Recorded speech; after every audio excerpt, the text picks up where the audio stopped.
কে জানতো শেষ বয়সে এমন করুণ পরিণতি হবে কাঙ্গালিনী সোফিয়ার? কেবলই কি ভাগ্যের খেলা, নাকি আছে অযত্ন, অবহেলা? এসব প্রশ্নের উত্তর যাই হোক, বাস্তবতা হলো এখন নিজের চিকিৎসার টাকাও জোগাড় করতে পারছেন না তিনি। অনেকদিন থেকে ভীষণ অসুস্থ দেশবরেণ্য লোকশিল্পী কাঙ্গালিনী সোফিয়া। এমনকি শেষ জীবনে এসে টাকার অভাবে সুচিকিৎসা পাচ্ছেন না তিনি। যদিও এই খবর জানার সঙ্গে সঙ্গে গুণিয়ে শিল্পীর চিকিৎসার সকল ব্যয়ভার বহনের ঘোষণা দেয় আনভির বসুন্ধরা গ্রুপ ফাউন্ডেশন। তাৎক্ষণিকভাবেই দেওয়া হয় 1 লাখ টাকা। দায়িত্বশীলরা জানান, কেবল কাঙ্গালিনী সোফিয়ার জন্যই নয়, দেশ ও মানবতার যে কোনো সংকটময় পরিস্থিতিতে সাধারণ মানুষের পাশে থাকবে আনভির বসুন্ধরা গ্রুপ ফাউন্ডেশন। ফরিদপুর থেকে ফিরে বিস্তারিত জানাচ্ছেন মাসুদ সুমন।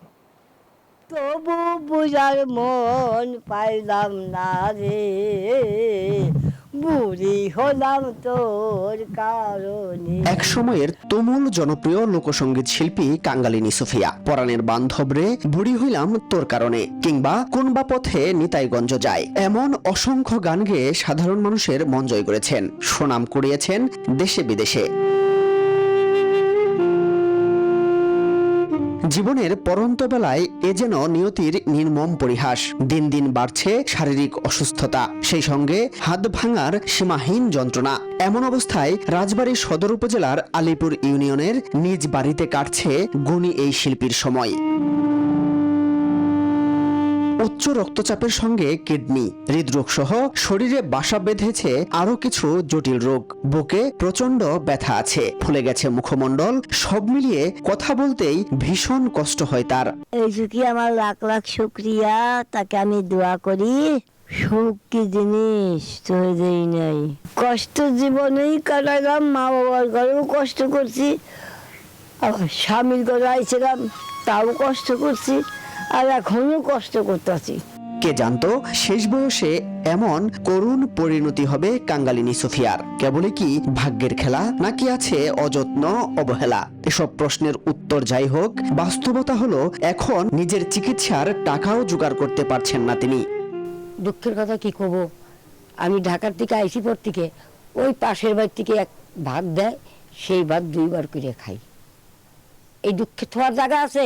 একটা নাম করা শিল্পী, বাংলাদেশের নাম করা শিল্পী দেশ বিদেশ ভ্রমণ করে আইলো, কি করলো ভ্রমণ করে? তারে দিয়ে তো মানুষ লক্ষ লক্ষ টাকা ব্যবসা করছে।